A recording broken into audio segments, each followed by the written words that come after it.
The smell of burnt metal and polishing rouge filled Natalie Morrison's lungs as she leaned over the workbench.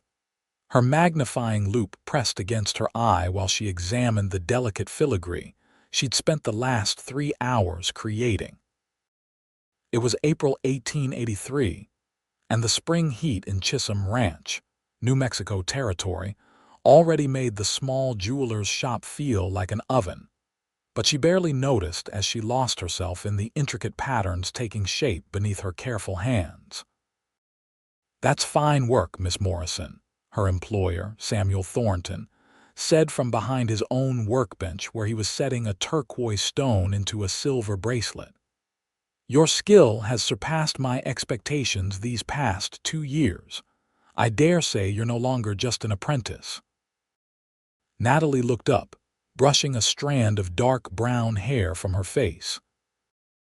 At 21, she had devoted herself entirely to the craft of jewelry making since she'd arrived in Chisholm Ranch as a frightened 19-year-old orphan with nothing but the clothes on her back and a letter of introduction from a distant cousin.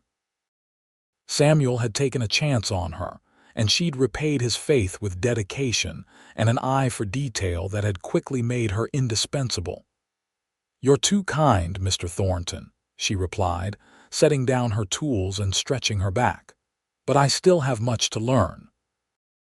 The bell above the shop door chimed, and both jewelers looked up to see a tall figure silhouetted against the bright afternoon sun. As the man stepped inside, Natalie felt her breath catch slightly. He was a cowboy. That much was clear from his worn leather chaps, dusty boots, and the hat he quickly removed as he entered. But it was his face that held her attention, strong-jawed and weathered by sun and wind, with eyes the color of sage that seemed both serious and kind at once. "Afternoon," the cowboy said, his voice a low rumble. "I'm looking for someone who can craft a special ring. Heard this was the place to come." Samuel stood, wiping his hands on his apron. "You heard correctly, sir. I'm Samuel Thornton, and this is my associate, Miss Natalie Morrison." "What kind of ring did you have in mind?"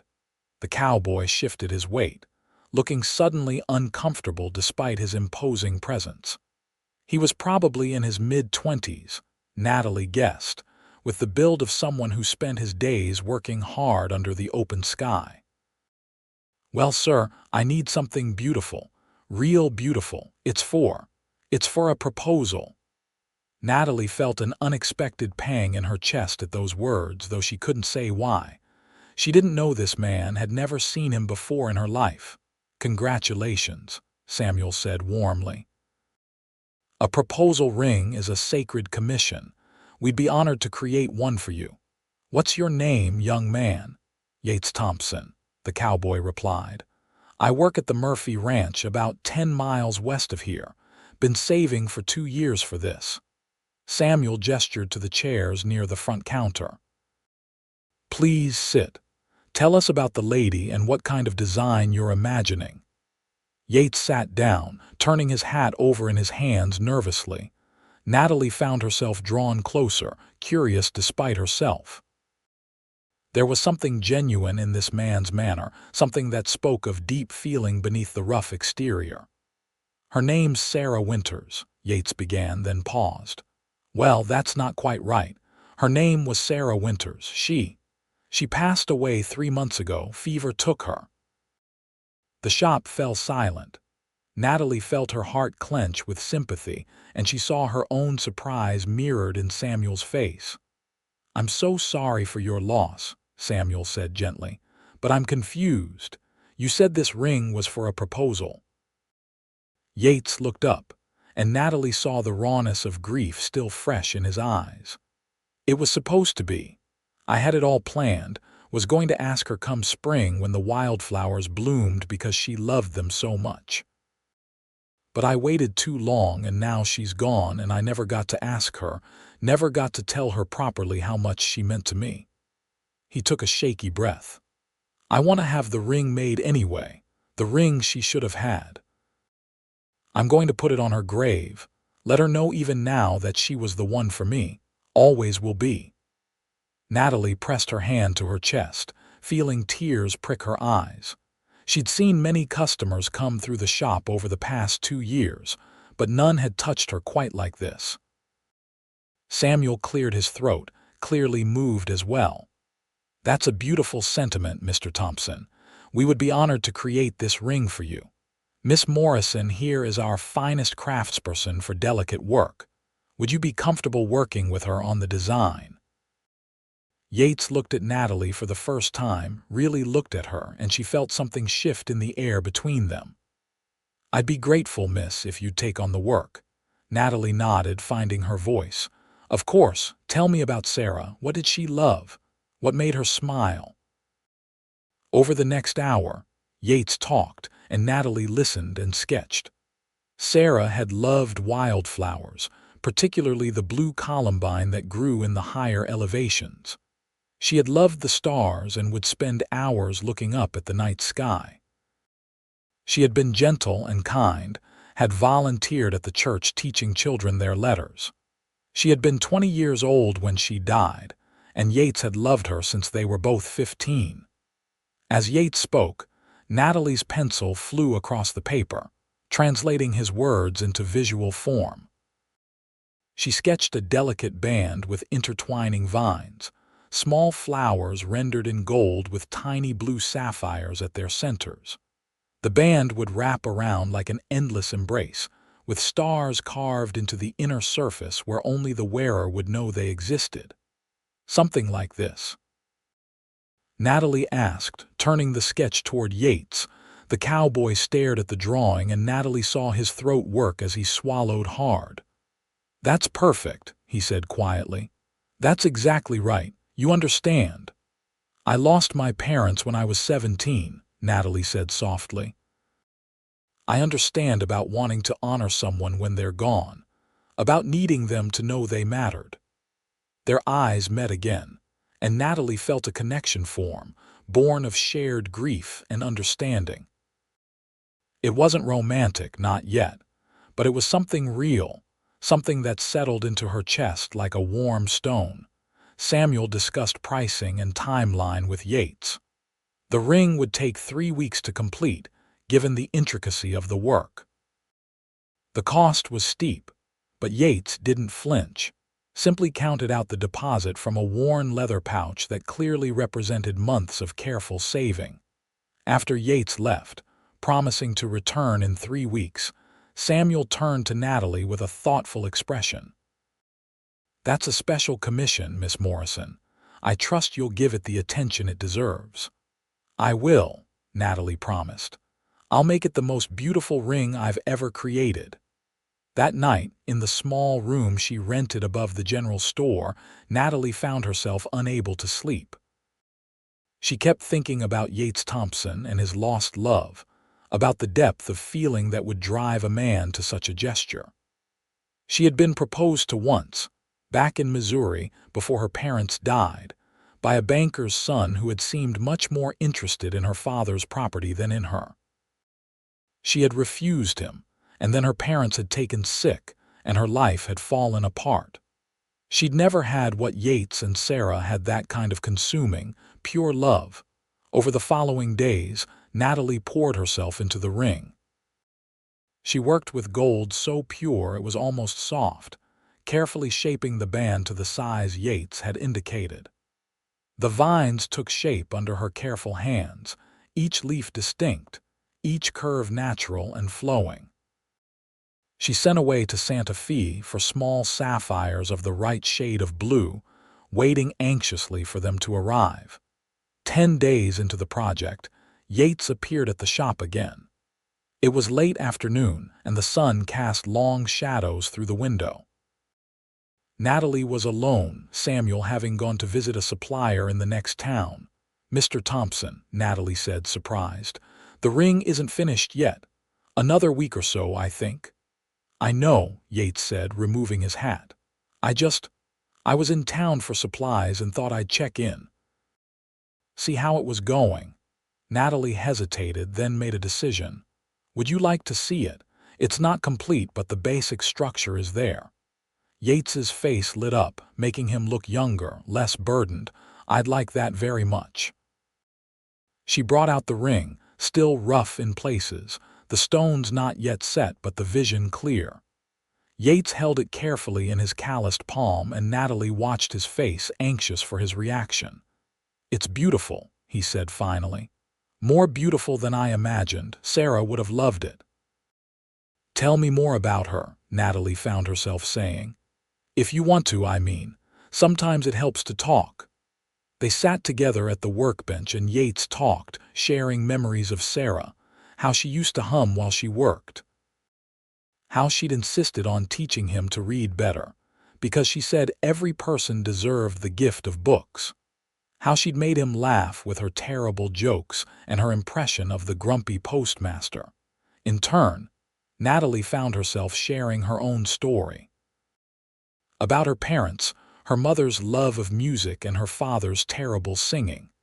About how she'd felt lost and alone after they died, how learning jewelry making had given her purpose again. "You're an orphan then," Yates said. "No other family."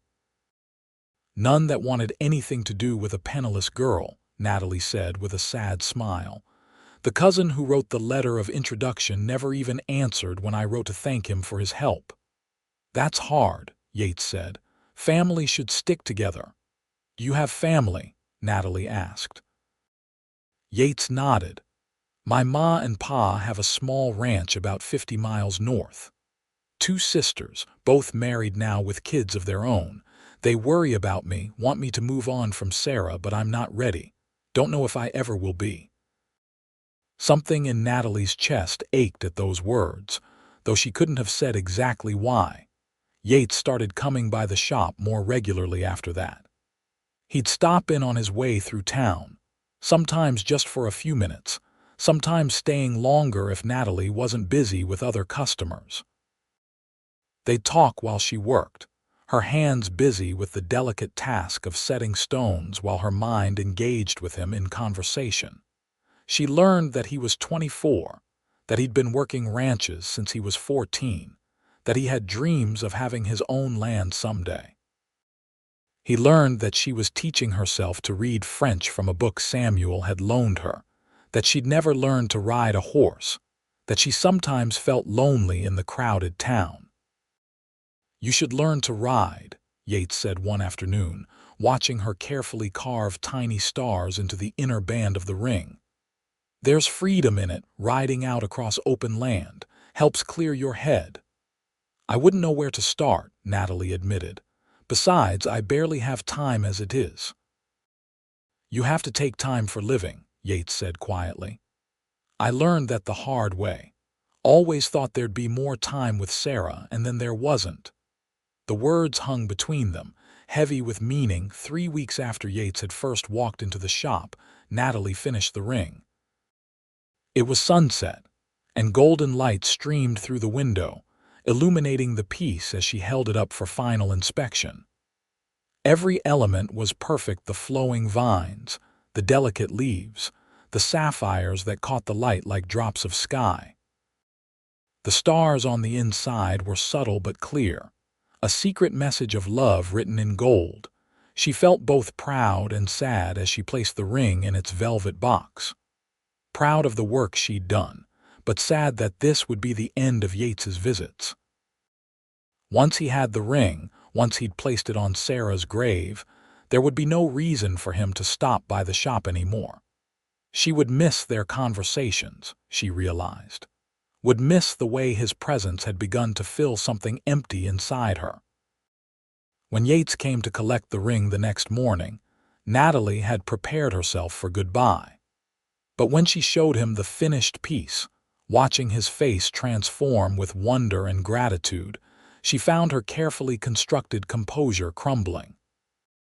"It's perfect," Yates breathed, touching the ring with infinite gentleness. "Miss Morrison, you've created something truly special. Sarah would have been so happy." "I'm glad," Natalie managed, blinking back unexpected tears. "I wanted to do right by her memory." Yates looked up at her, and something in his expression made her heart skip. "You did more than that. You listened to a grieving fool talk for hours, and you turned his jumbled memories into something beautiful. You've given me a way to say goodbye that feels right. I can't thank you enough." "You're not a fool," Natalie said firmly. "Love isn't foolish. Honoring that love isn't foolish." "Will you come with me?" Yates asked suddenly. "When I take the ring to her grave, I'd like you to see it placed. You're part of this now, part of the story. It would mean a lot to have you there." Natalie knew she should say no. It was too intimate, too personal, but she found herself nodding. "Yes, I'd be honored." They went that afternoon, Yates on his horse and Natalie in the small buggy she borrowed from Samuel. The cemetery was on a hill overlooking the valley, where the wind blew constantly and carried the scent of sage and juniper.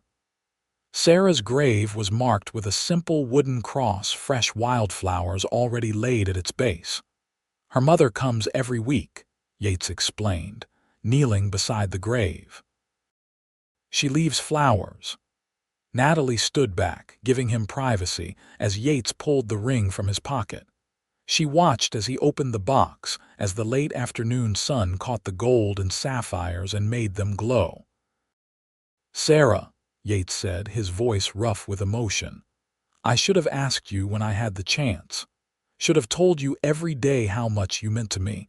I'm sorry I waited. I'm sorry I thought we had more time." He placed the ring carefully at the base of the cross, securing it so it wouldn't blow away. "This is the ring I would have given you. I hope wherever you are, you know how much I loved you, how much I'll always love you." He bowed his head, shoulders shaking with silent tears, and Natalie felt her own tears fall freely. She thought about lost chances and unspoken words, about the fragility of life and the endurance of love. After a while, Yates stood, wiping his eyes. He looked drained but somehow lighter, as if setting down a weight he'd been carrying too long. "Thank you," he said to Natalie, "for being here, for everything." They walked back to the buggy in silence, but it was a comfortable silence, the kind shared between people who understood each other without needing words. "Miss Morrison," Yates said as she prepared to leave, "would you let me take you to dinner sometime? As a thank you, but also because I'd like to. I've enjoyed our talks these past weeks. I'd like to keep talking if you're willing." Natalie's heart fluttered in her chest. "I'd like that too," she said softly, "but I need to know something first. Are you ready for that? I don't want to be a distraction from your grief or a replacement for what you lost." Yates was quiet for a long moment, his sage-colored eyes serious. "I won't lie and say I'm done grieving Sarah.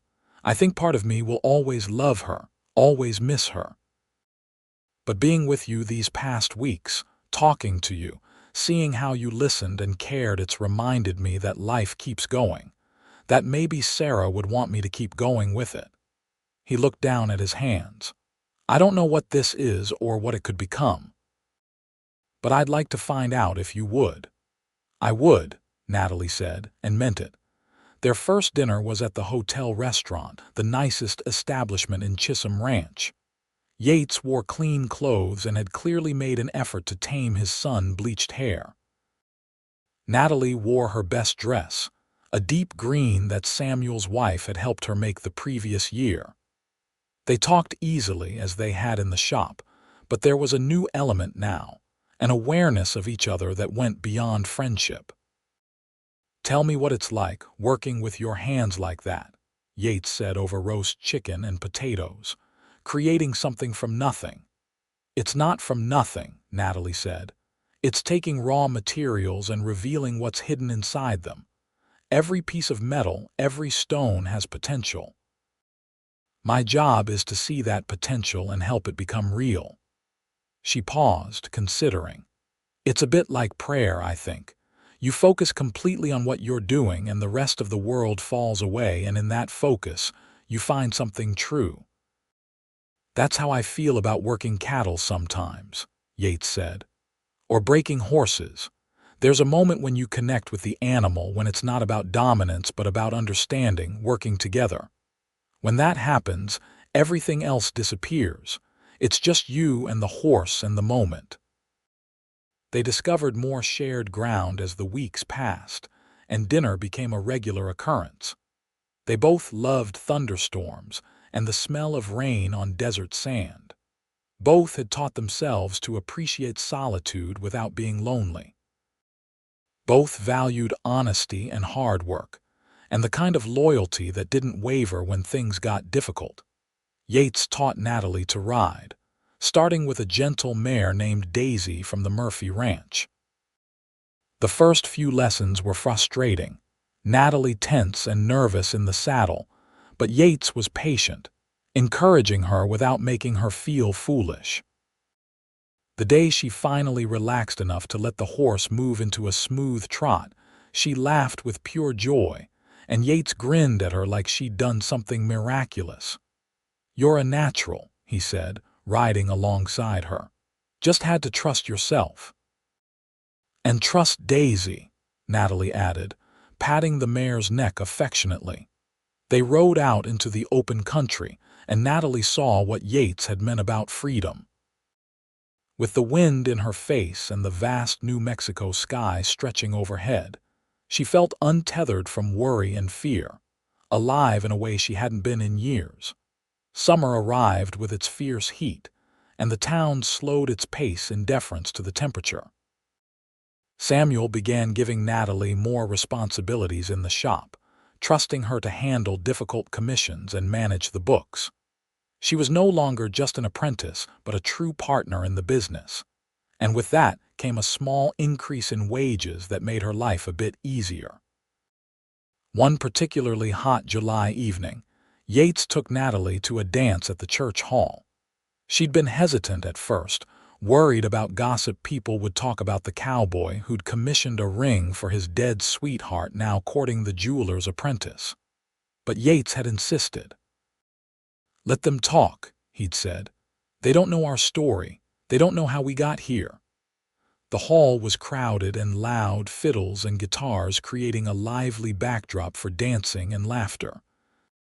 Yates proved surprisingly graceful for someone who spent his days on horseback, leading Natalie through reels and waltzes with confident ease. "You didn't tell me you could dance," Natalie said, breathless and smiling after a particularly energetic reel. "My ma insisted we all learn," Yates admitted. "Said it was important to be well-rounded." They danced until late, and when Yates walked Natalie home through the quiet streets, he took her hand. It was the first time they'd held hands, and Natalie felt the roughness of his calloused palm against hers, the strength in his fingers as they interlaced with her own. At her door, Yates hesitated, clearly working up courage for something. "Miss Morrison, Natalie, I want you to know that it's become real important to me.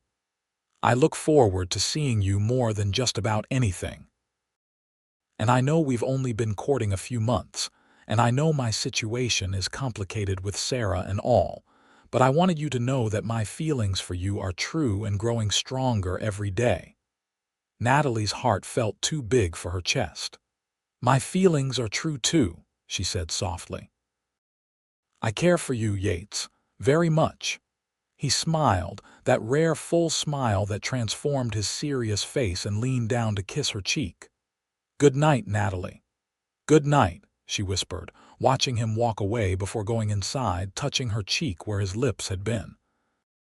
Their relationship deepened as summer turned to fall. Yates introduced Natalie to his ranch boss, who proved to be a gruff but kind man who clearly respected Yates's work. The other ranch hands teased Yates good-naturedly about his regular trips to town, but there was no malice in it. Natalie met Yates's family in September, when his mother and father came through Chisholm Ranch on their way to visit his sisters. Martha Thompson was a strong woman with weather-worn features and eyes full of warmth. Jonathan Thompson was quieter but had the same solid, dependable presence as his son. "So you're the young lady who's been making our Yates smile again," Martha said, taking both of Natalie's hands in hers. "We're grateful to you. We've been worried about him since Sarah passed." "He told you about Sarah?" Natalie asked, surprised. "Of course," Jonathan said. "Yates doesn't hide things. He told us about the ring you made, about how kind you were during a difficult time. That says a lot about your character, miss." The Thompsons stayed for dinner, and Natalie found herself enfolded into their easy warmth. They asked about her work, genuinely interested in the craft of jewelry making. They shared stories about Yates as a boy, much to his embarrassment and Natalie's delight.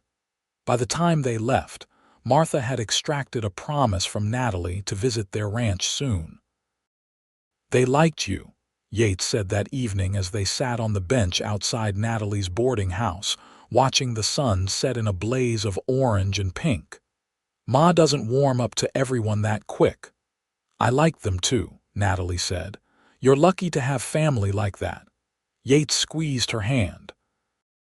"Maybe someday you'll be part of that family." The words hung in the air between them, heavy with implication. Natalie's breath caught. "Yates." "Too soon?" he asked, looking suddenly uncertain.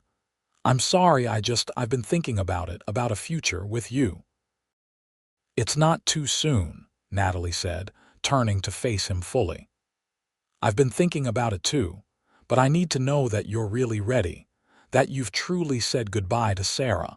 I won't be her replacement or a way to ease your loneliness." Yates took both her hands in his expression serious. "When I put that ring on Sarah's grave, I was saying goodbye. It hurt, and part of me will always love her memory, but that's what it is now, Natalie. A memory. What I feel for you is present and real and growing. You're not a replacement. You're you, and that's what I want. You." Tears pricked Natalie's eyes. "I want you too. I want us to have a future together." He kissed her then, really kissed her for the first time, and Natalie felt like she was flying and falling and coming home all at once. October brought cooler weather and talk of roundup at the Murphy Ranch. Yates would be gone for several weeks, helping move cattle to winter pasture. The night before he left, they stood together under a sky brilliant with stars, holding each other close. "I'll miss you," Natalie said, her head resting against his chest, listening to the steady beat of his heart. "I'll miss you too," Yates replied, his chin resting on top of her head. "But when I get back, there's something important I want to ask you. Will you wait for me?" "I'll wait," Natalie promised. "I'll be here when you get back." The weeks of Yates's absence dragged by slowly.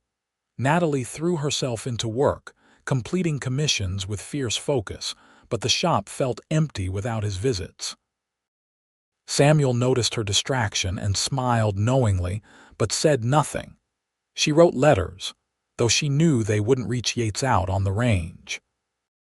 Still, she poured her thoughts onto paper, telling him about her days, about the difficult brooch she'd completed for the mayor's wife, about how she'd successfully bargained with the supplier from Santa Fe for better prices on gemstones. She told him she missed him, that she thought about him constantly, that she was counting the days until his return.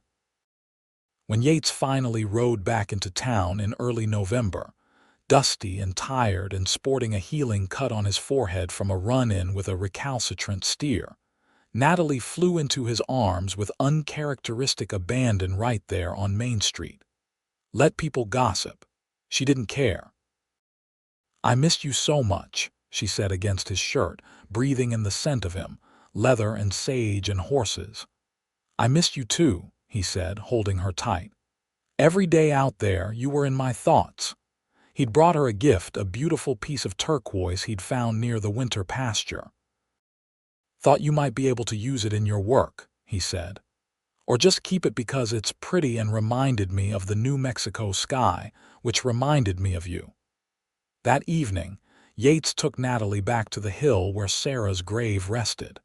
She was surprised but went without question, trusting him. The ring still sat at the base of the cross, though it was tarnished now from exposure to the elements. Fresh flowers, likely from Sarah's mother, graced the grave. "I wanted to come here with you," Yates said, "because this is where one chapter of my life ended and another began. Sarah will always have a place in my heart, but it's a peaceful place now, not a raw one. I can remember her with love instead of just grief." He turned to Natalie, taking her hands. "You helped me get to this place. Your kindness, your patience, your willingness to listen to me talk about another woman, not many people would have done that. You needed to grieve," Natalie said simply. "I understood that. And now I need to live," Yates said. He reached into his pocket and pulled out a small box. Not the one that had held Sarah's ring, but a different one, new and carefully wrapped. "Natalie Morrison, I love you. I love your kindness and your skill and your strength. I love how you see beauty in raw materials and how you helped me see that life could be beautiful again. I want to spend my life with you if you'll have me. Will you marry me?" He opened the box, and Natalie gasped. Inside was a ring unlike any she'd ever seen. It wasn't made by her or by Samuel. The style was different, more rustic but beautiful in its simplicity. A single diamond, small but clear, set in a band of silver that had been worked to look like braided rope. "My father made it," Yates explained. "He's not a jeweler, but he learned silver work from a Mexican craftsman years ago. When I told him I wanted to propose, he insisted on making the ring himself. Said it should be a family piece, made with his own hands for his son's bride." Natalie couldn't speak past the lump in her throat. The ring was perfect precisely because it wasn't perfect. It was made with love and hope, not professional skill. It was a promise rendered in silver. "Yes," she finally managed. "Yes, I'll marry you."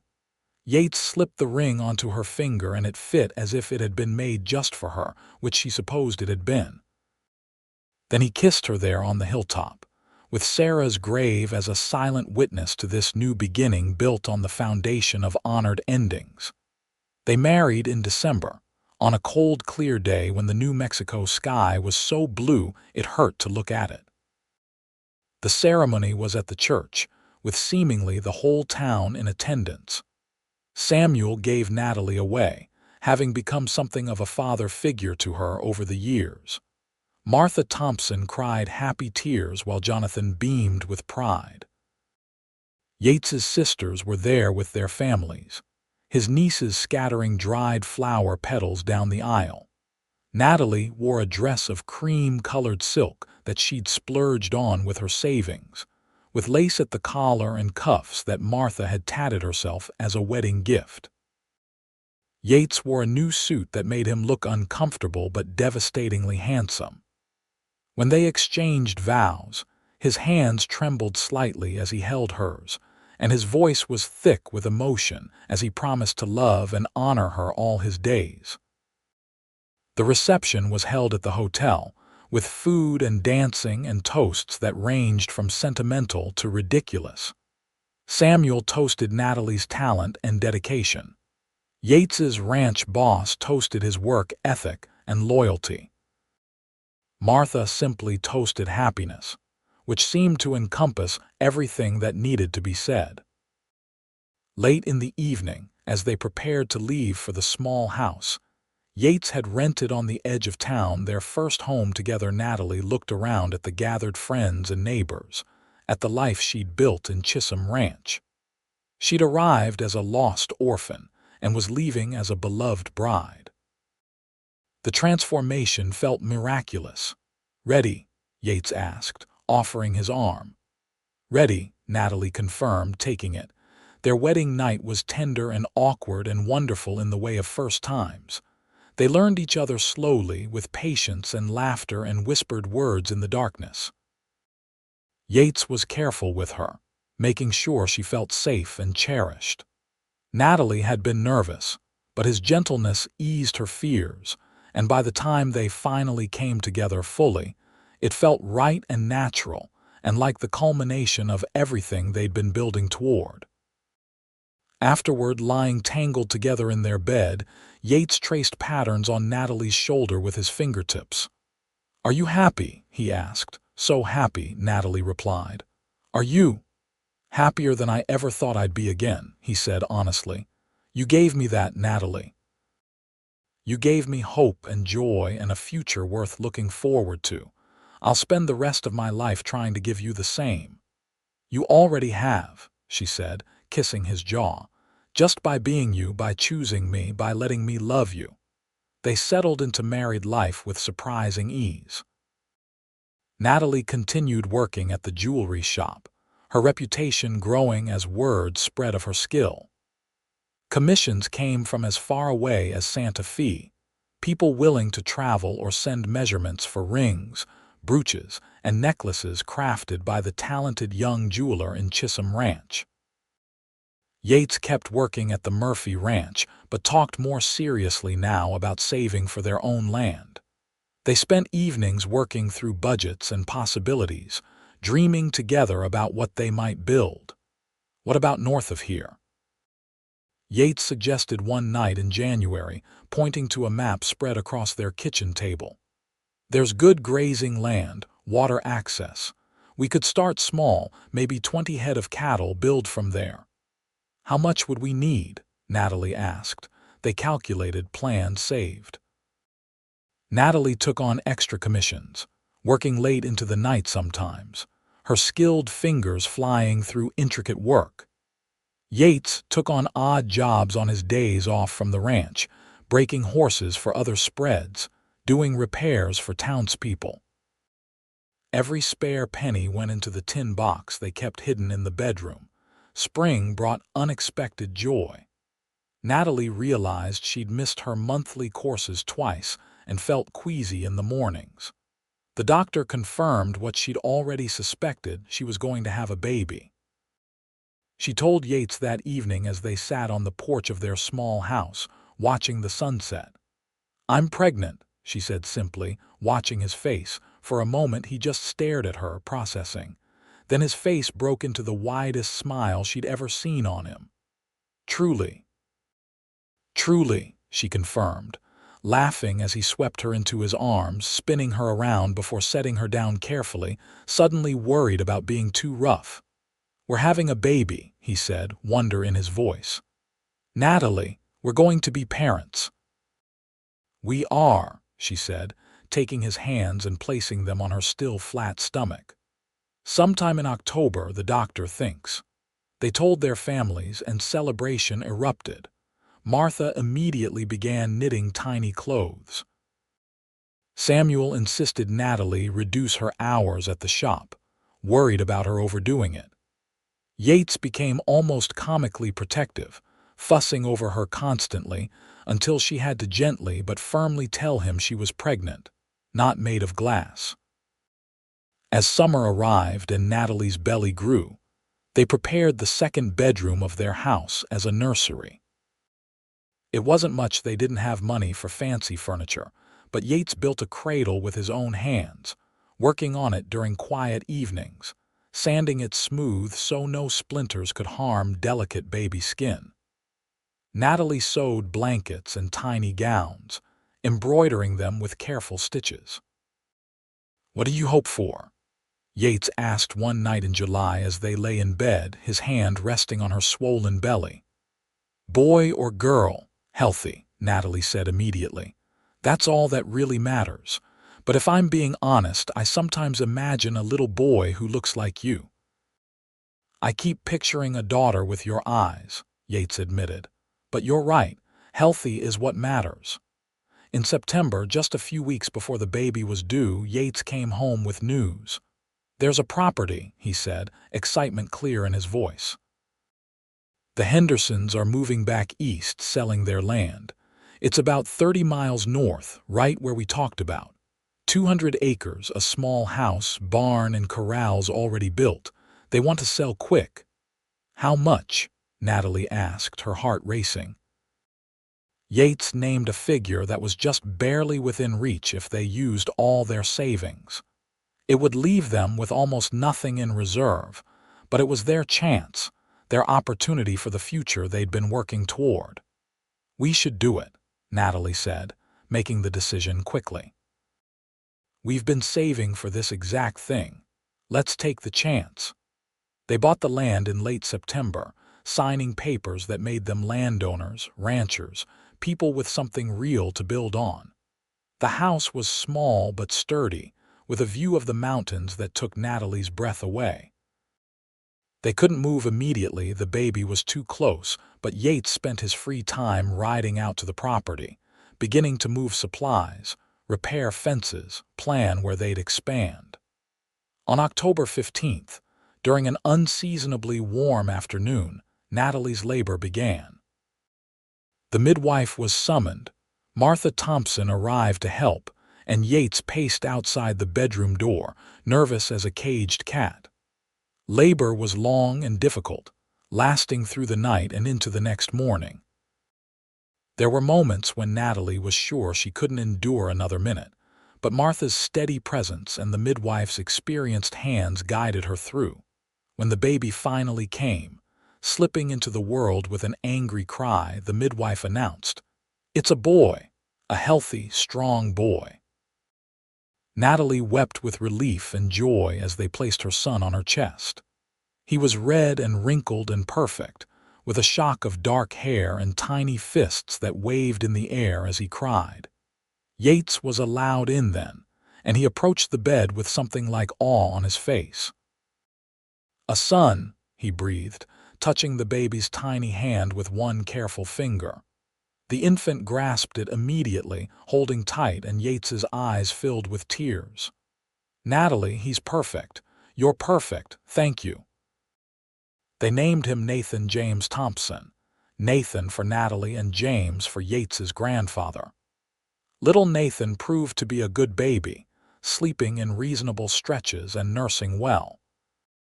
Natalie marveled at motherhood, at the overwhelming love that consumed her when she looked at her son, at the way her heart seemed to exist outside her body now, vulnerable and precious. When Nathan was 6 weeks old and Natalie had recovered her strength, they finally moved to their ranch. It was an adventure, packing up their small house in town, loading everything into a borrowed wagon. Samuel came to say goodbye, presenting Natalie with a generous payment he called a partnership bonus, but which she suspected was a gift to help them get started. "You'll always have a place at the shop if you need it," Samuel said, hugging her, "but I suspect you're heading toward bigger and better things." The ranch house was cozy, 2 bedrooms and a main room with a kitchen area. The barn needed work, but the corrals were solid. They had 10 head of cattle to start with, purchased from the Hendersons along with the land. It wasn't much, but it was theirs. Their first year on the ranch was hard work. Yates hired on with a neighboring ranch part-time to ensure steady income while their own operation got established. Natalie cared for Nathan and kept the house and garden. And in what spare time she could find, she continued taking jewelry commissions, working at the kitchen table while Nathan slept.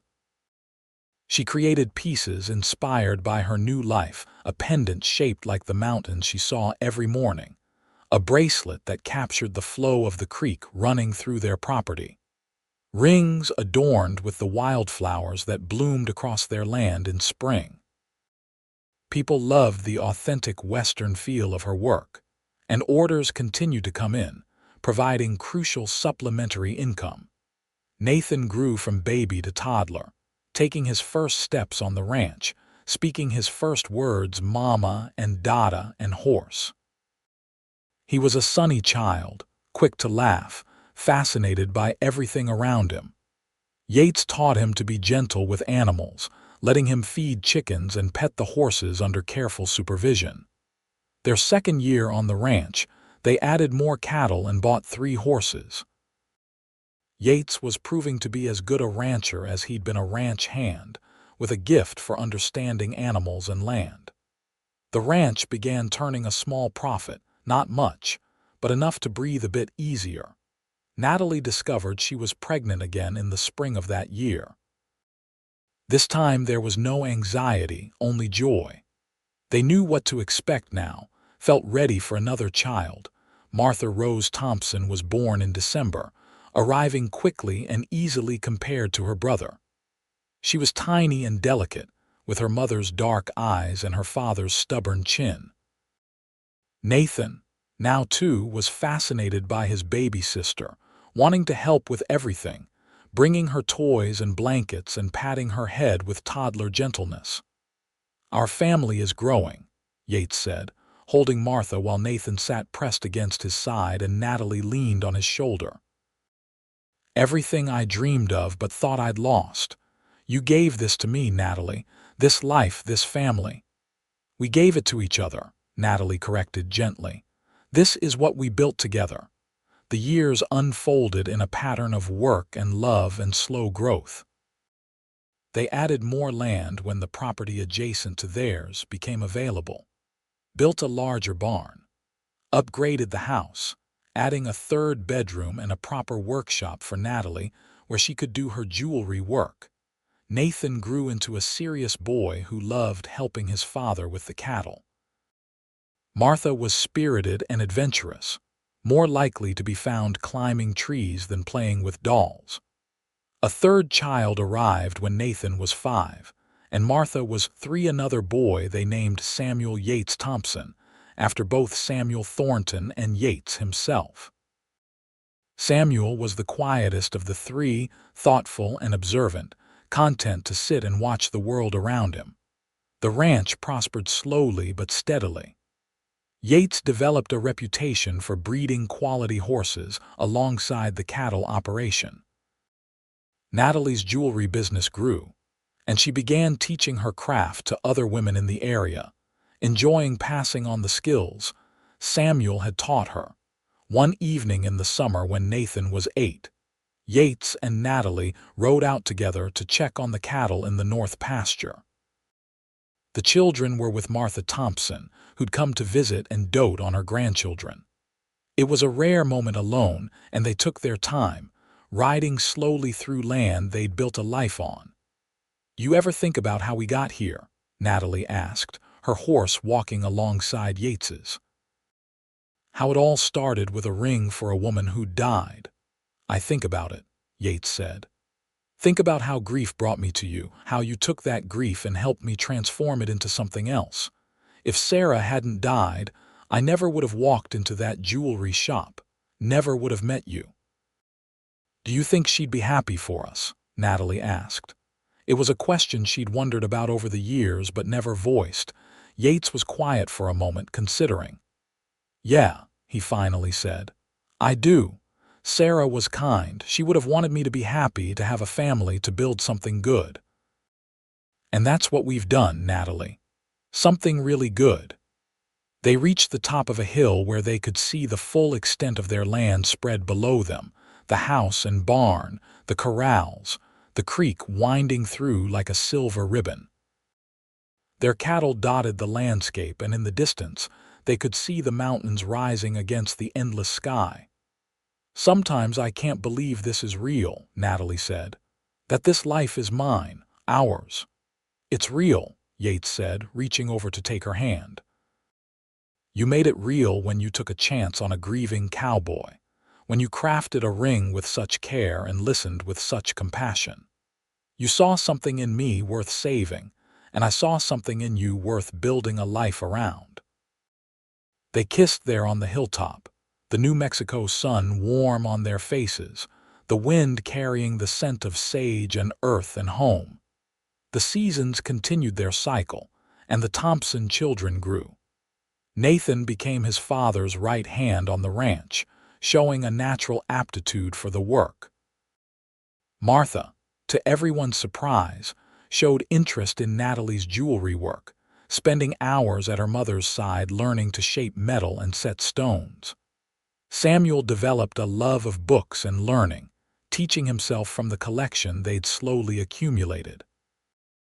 When Nathan turned 18, Yates signed over a portion of the ranch to him, officially making him a partner in the operation. Nathan had earned it through years of hard work and dedication. Martha, at 16, had become skilled enough in jewelry work to start taking her own commissions. Samuel, at 15, announced his intention to become a teacher, wanting to bring education to rural areas that lack schools. "We raised them right," Yates said to Natalie one evening as they sat on the porch of their house, watching the sun set. They were in their early 40s now, with threads of silver in their hair and lines on their faces earned through years of hard work and laughter. "We did," Natalie agreed. "They're good people, all three of them. We should be proud." "I'm proud of them," Yates said, "but I'm most proud of us. Of what we built from nothing but determination and love." Over the years, they'd occasionally gone back to visit Sarah's grave. The ring Natalie had crafted was long gone, taken by weather or time, or perhaps someone who'd found it and not known its significance. But the visits weren't about the ring anymore. They were about honoring the past while appreciating the present, about acknowledging that grief and joy could coexist, that one didn't diminish the other. On their 20th wedding anniversary, Yates surprised Natalie with a gift.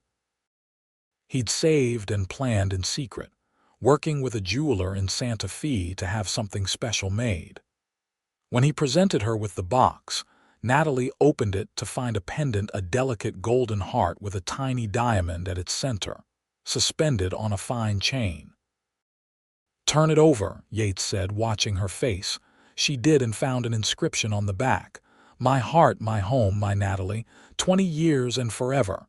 "Yates," she breathed, tears filling her eyes. "It's beautiful." "You're beautiful," he said. "You've made every day of these 20 years worth living. I wanted you to have something that showed how much you mean to me." "You didn't have to do this," Natalie said, even as she clutched the pendant to her chest. "I wanted to," Yates replied. "You gave me a ring once, the most important ring I ever owned. I wanted to give you something in return, something that says I love you and I'll always love you." He fastened the pendant around her neck, and Natalie wore it every day thereafter, a constant reminder of the love they'd built from the ashes of loss and the courage of new beginnings. As they grew older, the ranch continued to thrive under Nathan's increasingly capable management. Martha opened her own jewelry shop in the growing town of Chisholm Ranch, carrying on both Natalie's craft and Samuel Thornton's legacy. Samuel became a teacher as he'd planned, riding a circuit between several small communities, bringing education to children who otherwise would have had none. Yates and Natalie stepped back from the daily work of the ranch, though neither could truly retire. They were too used to being busy, to having purpose. Instead, they focused on different things. Yates began mentoring young ranchers, sharing the knowledge he'd accumulated over decades. Natalie wrote a book on jewelry-making techniques, painstakingly illustrated with her own drawings, which became a valued reference for craftspeople throughout the territory. Grandchildren arrived in due course. Nathan married a rancher's daughter from the next valley, and they had 4 children who ran wild across the Thompson Ranch, riding horses almost before they could walk. Martha married a quiet man who worked as a banker, and they had twin daughters who showed every sign of inheriting their mother's artistic talent. Samuel married a fellow teacher, and they had 2 sons who were bookish and thoughtful like their father. The ranch house had to be expanded again to accommodate family gatherings, and holidays became joyous chaos, with children and grandchildren filling every room with noise and laughter and love. One evening in their late 50s, Yates and Natalie took their usual after-dinner walk, a habit they'd maintained for decades. The New Mexico sunset painted the sky in shades of orange and purple, and the air was soft with approaching summer. "If you could go back," Yates said, "back to that day when I first walked into Samuel's shop, would you change anything?" Natalie thought about it seriously. About the grief and uncertainty, about the risk she'd taken in opening her heart to a man mourning another woman. About the hard work and worry and challenges they'd faced building their ranch and raising their children. "No," she finally said. I wouldn't change a single thing. Every moment, good and bad, led us here. Led us to this life, this family, this love. Why would I want to change that? I wouldn't either, Yates agreed. He stopped walking and turned to face her, taking both her hands in his just as he had so many times over the decades. You saved my life, Natalie. When I walked into that shop, I was half dead with grief, just going through the motions. You saw past that. You listened and cared and gave me a reason to live again. You saved mine too, Natalie said. I was so lonely before you, so focused on just surviving that I'd forgotten about living. You taught me to take chances, to be brave, to build something lasting. They kissed in the fading light, a kiss that held 30-plus years of shared history, of intimacy and partnership and unwavering love. The years continued to pass with increasing speed, the way they do when life is full and meaningful.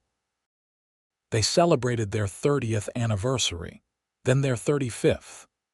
Both slowed down physically, Yates's joints stiffening from decades of ranch work, Natalie's eyes requiring stronger glasses for the detailed jewelry work she still did for pleasure if not necessity. But their love never diminished. If anything, it deepened with time, refined by shared experience into something pure and unshakable. They still held hands while walking, still sought each other out during busy family gatherings, still looked at each other with eyes that saw past the aged exterior to the person they'd loved for decades. When Yates turned 63, he decided it was time to officially retire from ranch management, turning full control over to Nathan, who was 41 and more than capable. It was a bittersweet moment, acknowledging the shift in roles, but Yates was proud of what they'd built and confident in his son's ability to carry it forward. Natalie, at 60, still took occasional jewelry commissions but mostly focused on teaching, both through her book and through private students who sought her out for her expertise and reputation. They traveled some, taking the train to visit Samuel in his teaching circuit, spending time with Martha and her family in Chisholm Ranch, even making a trip to San Francisco one year to see the ocean, which neither had seen before.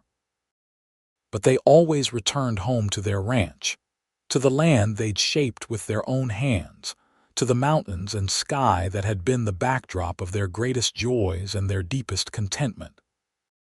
One spring morning when Yates was 65 and Natalie 62, they rode out together to the hilltop where Yates had proposed so many decades before.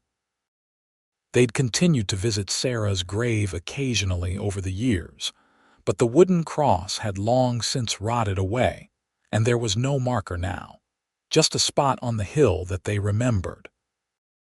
I used to think this would always be a sad place, Yates said, sitting on the grass with Natalie beside him looking out over the valley. A place of endings, but it's not. It's a place of transformation, where one love was honored and another began. Sarah would have liked that, Natalie said. She'd never met the woman, but over the years, she'd come to feel a kind of sisterhood with her, a connection through the man they'd both loved. I think she'd be happy knowing her death, as tragic as it was, led to all of this, to our family, our ranch, everything we've built. I know she would, Yates agreed.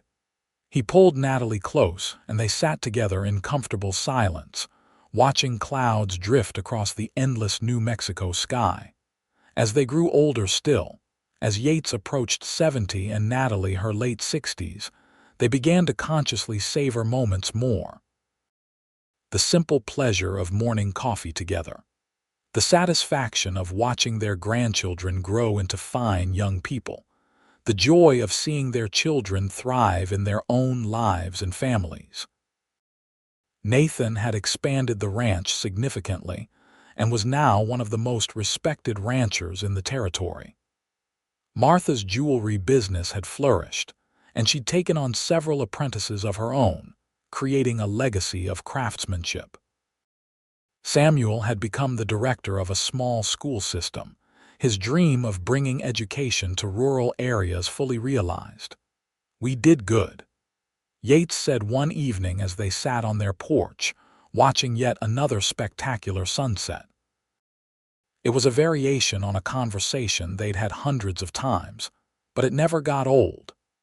"We did," Natalie agreed, her hand in his, the pendant he'd given her years ago still resting against her chest, worn smooth by decades of being touched when she needed to remember she was loved. When Yates turned 72, he suffered a mild stroke that left him weakened but still mobile and mentally sharp.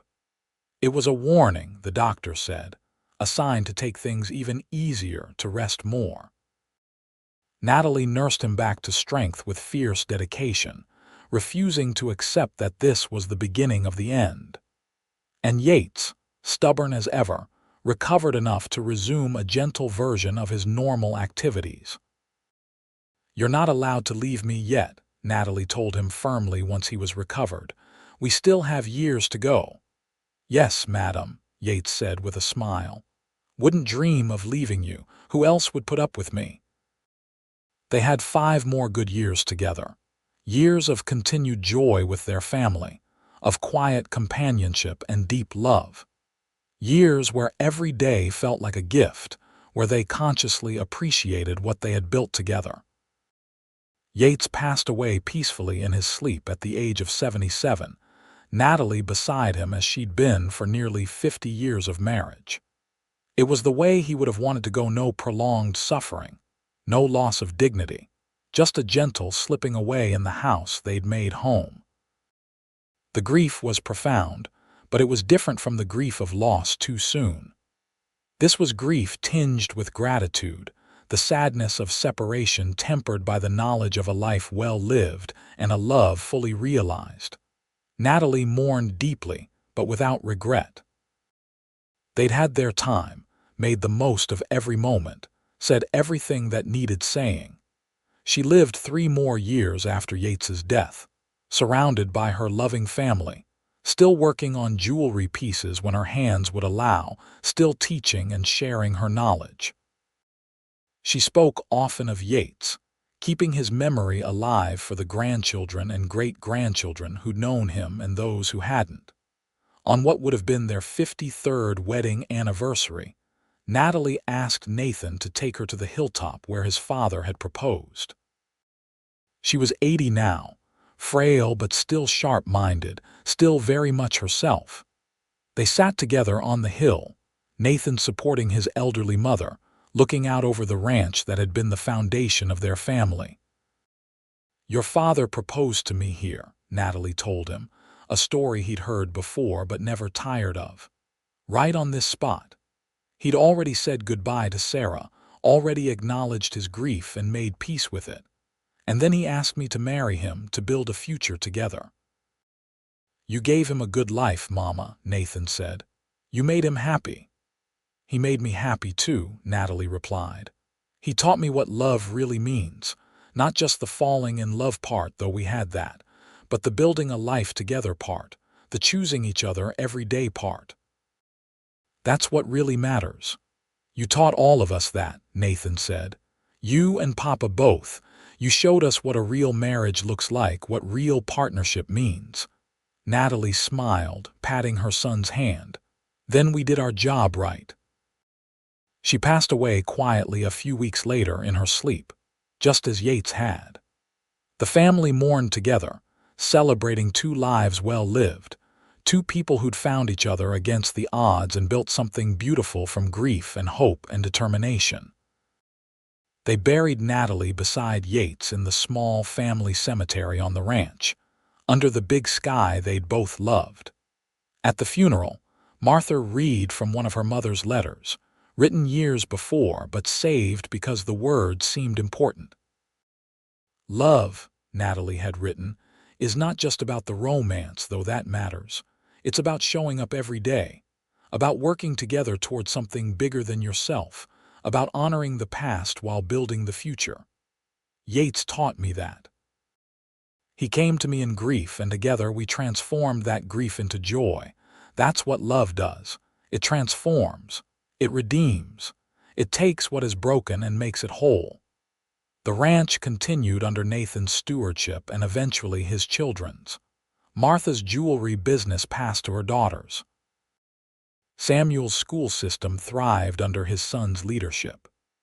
The Thompson family legacy extended outward in ripples, touching countless lives, all stemming from one cowboy's decision to honor a lost love and one jeweler's compassion for his grief. Years later, one of Martha's granddaughters, doing research on the family history, discovered the story of the original ring, the one Natalie had crafted for Sarah, the commission that had brought Yates and Natalie together. She decided to recreate it, working from Natalie's careful sketches that had been preserved in family records. The new ring was presented to the family at a reunion, a tangible link to the past, a reminder of where they'd all come from. It sat on display at the ranch house, a symbol not of loss but of transformation, of how grief and grace had intertwined to create something lasting. The Thompson Ranch thrived for generations, and in the town of Chisholm Ranch, New Mexico, people still spoke of Natalie Morrison Thompson, the jeweler whose skill was matched only by her compassion, and Yates Thompson, the cowboy who'd loved deeply twice in his life and been blessed both times. Their love story became part of local legend, told and retold as an example of how the best things in life often come from the most unexpected places. How grief, when met with compassion, can become the foundation for joy. How a ring made for one woman's grave became the beginning of a love that spanned half a century and created a legacy that would last far longer. In the end, that was their greatest achievement, not the ranch, not the jewelry business, not even their children and grandchildren and great-grandchildren, though all of those mattered. Their greatest achievement was showing that love, real love, endures, that it transforms, that it can take a broken-hearted cowboy and a lonely apprentice and create something beautiful enough to last forever. And somewhere, perhaps, in whatever comes after this life, Sarah Winters looked down on what had grown from her loss and smiled, knowing that her death had not been in vain, that the love Yates had felt for her had not ended, but had been transformed into something larger, something that encompassed not just two people but generations. That she was remembered not with bitterness but with gratitude, as part of a story that proved love's power to endure, to transform, to create meaning from sorrow. The New Mexico sun continued to rise and set over the Thompson Ranch, over the hilltop where three loves intersected: Sarah's memory, Yates's grief, and Natalie's compassion, creating a legacy written not just in land and buildings, but in the hearts of all who heard their story and believed, perhaps for the first time, that love really could conquer all, even death, even loss, even the seeming impossibility of finding joy after devastating sorrow. And in that belief, in that hope, the story continued, passed down through generations, a testament to two people who'd taken a chance on each other when it would have been easier to remain safely closed off, who'd built a life of such richness and depth that it inspired everyone who witnessed it. That was the true legacy of the jeweler's apprentice, who crafted beautiful rings, and the cowboy who commissioned one with a trembling hand, not just the family they created, not just the businesses they built, but the example they set of what love could be when nurtured with patience, honored with fidelity, and strengthened through shared purpose and unwavering commitment to each other, and the life they'd chosen to build together under the endless western sky.